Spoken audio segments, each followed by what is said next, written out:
Israel Hezbollah युद्ध के बिगड़ते हालात के बीच आई ये खबर ने पूरी दुनिया को हैरत में डाल दिया। इजरायली सेना ने 27 सितंबर को बेरूत में एक घातक हवाई हमले में हिजबुल्लाह प्रमुख हसन नसरल्लाह को मार गिराया। मौत के बाद हसन नसरल्लाह का शव बेरूत के दक्षिणी उपनगरों में इजरायली हवाई हमलों वाली जगह से बरामद किया गया।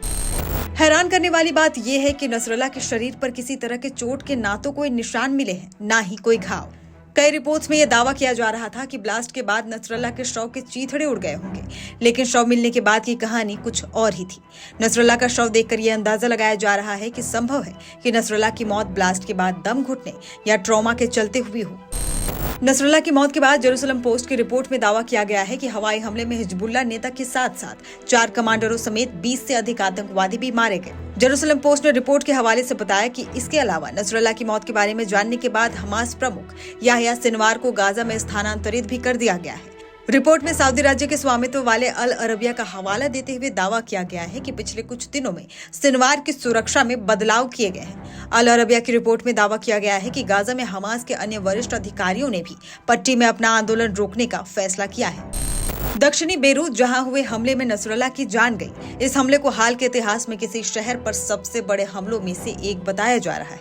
वॉल स्ट्रीट जर्नल की एक रिपोर्ट के अनुसार इजराइल के हमलों का तत्काल जवाब नहीं देने का दबाव ईरान हिजबुल्लाह पर बना रहा था, जिसके चलते नसरल्लाह और हिजबुल्लाह के बड़े कमांडर रणनीतियों पर चर्चा करने के लिए इस बंकर पर इकट्ठा हुए थे।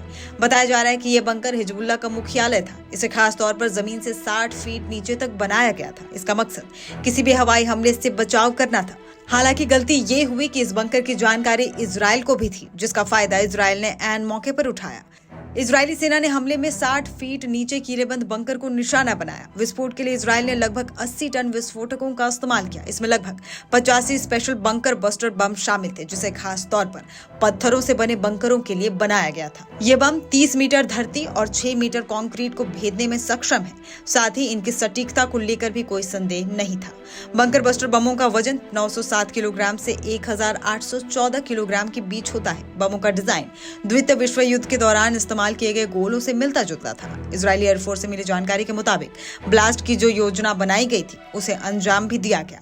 प्लानिंग और विमानों के ऑपरेशन में कहीं कोई दिक्कत नहीं आई। आपको बता दें कि हसन नसरल्लाह की मौत के बाद भी हिजबुल्लाह पर इजरायली हमले जारी हैं। इजरायली पीएम बेंजामिन नेतन्याहू ने पहले ही साफ कर दिया है कि वो जब तक हिजबुल्लाह को तबाह नहीं कर देते चुप नहीं बैठेंगे।